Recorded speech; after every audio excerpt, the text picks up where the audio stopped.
Oh.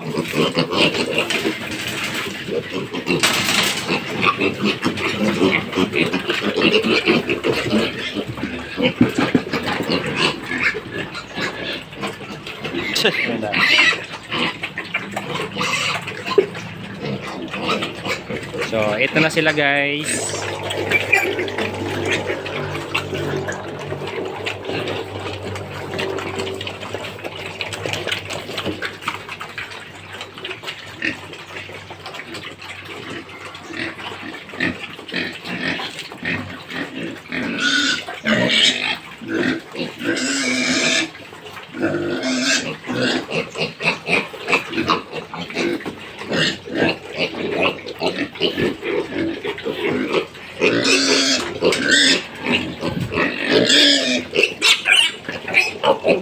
Yan.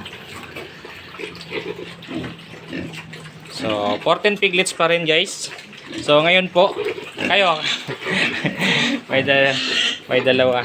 So, ngayon guys, papakita ko sa inyo na natuturuan po talaga ang biik. Ilang beses na ako may video nito. Yan, dyan malinis, walang dumi. So, pansin nyo guys. So, dito lang po sila dumodumi. So, pasintabi sa kumakain, nakikita nyo po yung dumi nila guys. Yan. So, patunay na natuturuan ng mga biik. Tingnan nyo dito, basa. Taas ang daming dumi. Doon, tuyo. At ayan po sila. So, wala pong problema. Hindi nagtatai. So, sikreto para hindi magtae yung mga biik natin. Isi-share ko po sa inyo guys. Yan. So, ang ginagawa ko kasi ngayon, nag-wet feeding ako sa mga biik. So, ito, hinahalo ko to dito. So, nilalagyan ko ng feeds to 3/4. Tapos, ang tubig hanggang dito. Tapos, isang ganito. Tapos, wet feeding. Tutunawin muna bago ko binigay. So, ito na po sila guys. Yan, update tayo. 31 days old po itong mga biik na to. So, maaga natin to winalay. 22 days winalay na ito. Pero ito yung mga hitsura. So, si Maliit, update. Ayan na po si Maliit. Nakipag-agawan. Mahaba ang buntot. Yan. So, ito na po sila. So, yung dumi nila guys, ayun. So, ngayon guys, magtutunaw ako ulit, maglalagay ako para mamaya na po ito sa mga alas 5, alas 6 na ipapakain. So, ito yung ginagawa ko guys, yan. Ito po ay, yan, Doxylin Gold Premium. So, maganda to guys sa mga nagtatai. Karaniwang problema. So, nilalagay ko lang yan dyan guys. Tapos, meron tayong, ito, pre-starter na ito. Dahil maaga ko winalay. So, ganito kadami. Ito ay 3/4. So, isang kainan. So, 3 beses na lang po ako nagpapakain ngayon guys sa mga biik. Dahil maramihan na yung kain nila. So, kulang pa nga yun. Isang kainan po yan. Isang kainan sa 14 piglets. So, about sa sukat, guys, depende sa feeds na gamit ninyo. Pumingi po kayo ng pliers. So, ito, hayaan ko lang dyan guys, matunaw. Tapos mamaya nga po, ito na naman po yung ibibigay ko. So, ganun lang po, kadali. Basta importante, meron tayong ganito. So, hindi po nagtatai yan, guys. Kita nyo yung mga dumi nila yan. Bilog-bilog. Yan. So, wala pong nagtatai dyan. At makikita nyo sa biik. Yan. So, kumikinang-kinang po sila. Nangahulugan na naalagaan ng maayos. So, ayun na po si Maliit, oh.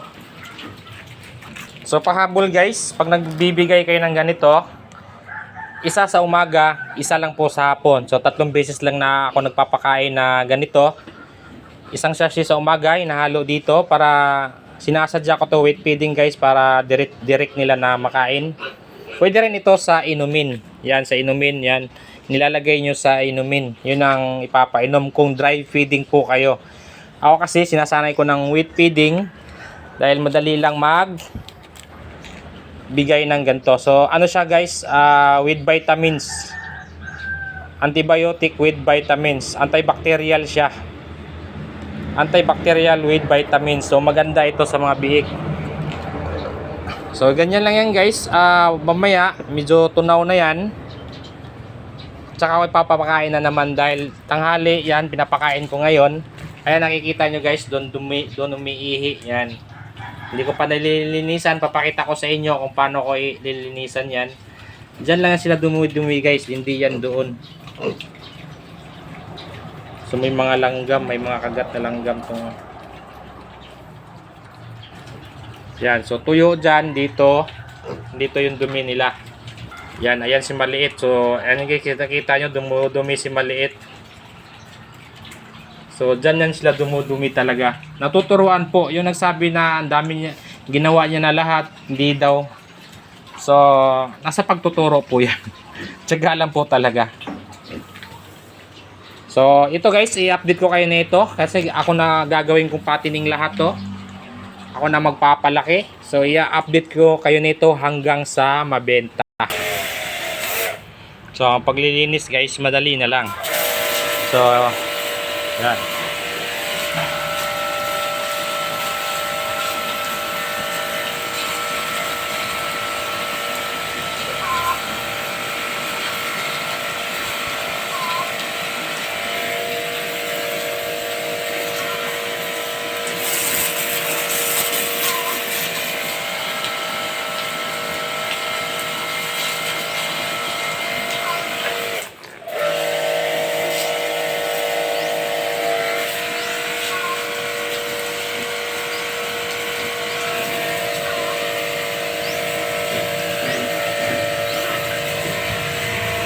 Yan, so nalilinisan natin na hindi sila nababasa. Yung area nila tuyo pa rin. So nakikita nyo guys. So dito lang sila dumudumi, umihi. So natuturuan po. Yun lang guys, maraming salamat. Update po tayo, 31 days old. 22 days old winalay.